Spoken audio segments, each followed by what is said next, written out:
उत्तर प्रदेश के संत कबीरनगर में उत्तर प्रदेश के मुख्यमंत्री योगी आदित्यनाथ 1515 करोड़ की 528 विकास परियोजनाओं का लोकार्पण कर रहे हैं, संबोधित कर रहे हैं। लिए चलते हैं आपको। प्रयास करेगा। सामूहिक ताकत का एहसास जब होता है तब परिणाम आता है, और उसी परिणाम को लाने के लिए जमीनी स्तर पर उतर करके हमारे जनप्रतिनिधि कार्य कर रहे हैं। इसी के लिए भारत के अंदर लोकतांत्रिक व्यवस्था के अंदर ग्राम पंचायतें, क्षेत्र पंचायतें, जिला पंचायतें, नगर निकाय, विधायक, सांसद, ये सभी लोग इसी व्यवस्था के साथ जुड़ करके प्रशासन के साथ तालमेल बिठा करके विकास की इन योजनाओं को आगे बढ़ाने का कार्य कर रहे हैं। याद करिए, आज से 10 वर्ष पहले का भारत, लोगों को विश्वास नहीं होता था। लोगों को विश्वास नहीं होता था कि भारत भी अपने इस गौरव के साथ सीना तान करके खड़ा हो पाएगा। लोगों को विश्वास नहीं हो पाता था कि हम भी वर्ल्ड क्लास इंफ्रास्ट्रक्चर के रूप में हमारे पास हाईवे होंगे, एक्सप्रेसवे होंगे। लोगों को विश्वास नहीं होता था हमारे पास भी वर्ल्ड क्लास इंफ्रास्ट्रक्चर होगा। हाईवे, रेलवे, मेट्रो, वाटरवे या फिर एयरवे, ये हमारे पास भी दुनिया की तरह होगा। ये एक कल्पना थी, लेकिन आज इसका साकार रूप हम सबको देखने को मिल रहा है। सबको मिल रहा है। आज आपको पूर्वांचल एक्सप्रेसवे का लिंक एक्सप्रेसवे अंबेडकर नगर को, संत कबीर नगर को, गोरखपुर को जोड़ते हुए आज उसकी बेहतरीन कनेक्टिविटी दे रहा है। भारत का सबसे बड़ा एक्सप्रेसवे का नेटवर्क यूपी के पास, रेलवे का सबसे बड़ा नेटवर्क यूपी के पास, मेट्रो सबसे अधिक सिटी में चलाने वाला राज्य उत्तर प्रदेश, और देश का सबसे बड़ा एक्सप्रेसवे का नेटवर्क भी हमारे पास है। तो देश का पहला वाटरवे और देश का पहली रैपिड रेल भी उत्तर प्रदेश के द्वारा संचालित हो रही है। बहनों और भाइयों, ये प्रयास करने से होता है। याद करिए, कोई सोचता था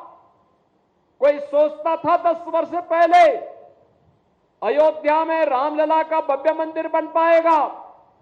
लोगों के लिए जो सपना था, आज वो साकार होकर के डबल इंजन सरकार की ताकत का एहसास करा रहा है। जनता जनार्दन के आशीर्वाद सिवा सपना भी साकार हुआ है। कोई सोचता था 10 वर्ष पहले काशी में काशी विश्वनाथ धाम इतना भव्य बन पाएगा, लेकिन आज वह भी मूर्त रूप ले चुका है।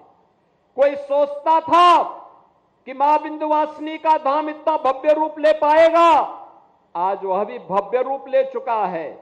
कोई सोचता था कि अयोध्या देश की दिव्य और सुंदर नगरी के रूप में दुनिया भर के लोगों को अपनी ओर आकर्षित करेगी, आज ये अयोध्या में जाकर के साकार होता है। और कोई सोचता था कि प्रयागराज का कुंभ इतना भव्य और दिव्य होगा। बहनों और भाइयों, ये भव्य और दिव्य कुंभ का एहसास आपको भी इस बार हुआ होगा प्रयागराज की धरती पे जाकर के। कौन ऐसा भारतीय है जिसे इस पर गौरव की अनुभूति न होती हो? और उसी भव्य और दिव्य करने के क्रम में हमने विगत कालखंड में मध्यकालीन सिद्ध संत और मध्यकालीन व्यवस्था की रूढ़िवादिता पर प्रहार करने वाले संत कबीर की पावन महापरिनिर्वाण स्थली के सुंदरीकरण के कार्य को एक भव्य रूप देने का काम इसी खलीलाबाद में हम लोगों ने किया था। बहनों और भाइयों, आज मुझे बाबा तामेश्वर नाथ की इस पावन धरा पर आने का अवसर प्राप्त हो रहा है। मैं धन्यवाद दूंगा यहां के जनप्रतिनिधियों को और यहां के जिला प्रशासन को कि उन्होंने बाबा की इस धरती पर आज का कार्यक्रम यहां पर आयोजित करने का अवसर प्राप्त हुआ। मेरी बहुत दिनों से इच्छा थी कि मैं यहां पर बाबा के दर्शन करने के लिए आऊं। बहुत बार ये लोग बोलते थे, मिश्रा जी, इंद्रजीत मिश्रा जी बोलते थे, अष्टभुजा शुक्ला जी कभी कभी जब मिलते हैं, वैसे उनसे मिलना बहुत कठिन हो जाता है। शुक्ला जी का मिलना तो बहुत कठिन होता है, साल में एक आध बार कभी मिल गए तो मिल गए, लेकिन अक्सर जब मिलते थे तो कहते थे कि कभी बाबा तामेश्वर की धरती पे भी आना चाहिए, तामेश्वर नाथ की धरती पर। लेकिन आज मेरा सौभाग्य है कि मुझे यहां बाबा का दर्शन करने का सौभाग्य भी प्राप्त हो रहा है, और साथ साथ बाबा का दर्शन करने ही नहीं, संत कबीर नगर जनपद को 1500 करोड़ रुपए की परियोजनाओं का सौगात देने का भी अवसर प्राप्त हो रहा है। बहनों और भाइयों, ये 1500 करोड़ जीवन के सर्वांगीण विकास की आधारशिला रखने वाले हैं। इसमें पर्यटन विकास के भी हैं, सड़क के भी हैं, पेयजल के भी हैं, नगर निकायों के भवन के निर्माण के भी हैं, स्वास्थ्य के भी हैं, शिक्षा के भी हैं, स्पोर्ट्स के भी हैं। विकास से जुड़े हुए जीवन के विभिन्न आयामों को समेट करके ये 1500 करोड़ रुपए या तो यहां खर्च हो चुके हैं या खर्च होने वाले हैं, और इन्हीं कार्यक्रमों के साथ आज मुझे जुड़ने का अवसर संत कबीर नगर जनपद के अंदर प्राप्त हो रहा है। मुझे देखते हुए प्रसन्नता होती है। जब मैं आज यहां बाबा के धाम पे आया हूं, मैंने यहां के जनप्रतिनिधियों से भी और प्रशासन से भी कहा है कि बाबा तामेश्वर नाथ धाम को भी एक अच्छे कॉरिडोर के साथ जोड़ने की आवश्यकता है। उजाड़ना नहीं किसी को, लेकिन व्यवस्थित पुनर्वास होना है, व्यवस्थित पुनर्वास होना। आज आप देखते होंगे अयोध्या 2017 के पहले कैसी थी, आज जो भी आता है वो अभिभूत होता है, खुश होता है। काशी 2014 के पहले कैसी थी, काशी विश्वनाथ धाम में 50 श्रद्धालु एक साथ नहीं जा सकते थे, आज 50,000 श्रद्धालु एक साथ जा सकता है।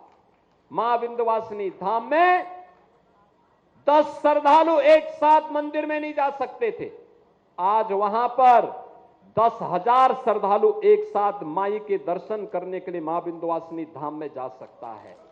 आप अनुमान करिए, प्रयागराज में भव्य और दिव्य कुंभ हुआ,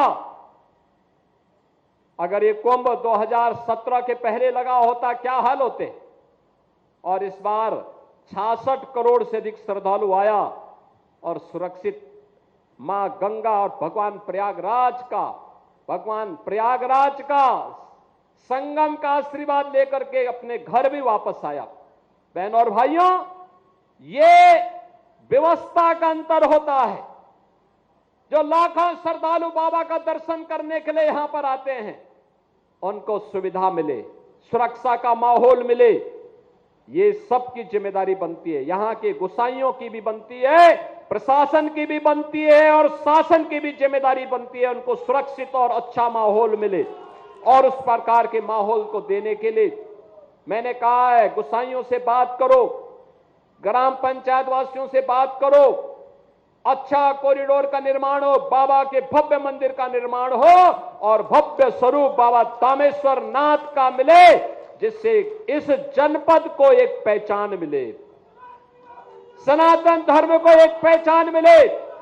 बाबा का आशीर्वाद लगातार संत कबीर नगर वासी जनपद वासियों के ऊपर बरसता हुआ दिखाई दे, इस प्रकार का माहौल यहां पर देखना चाहिए।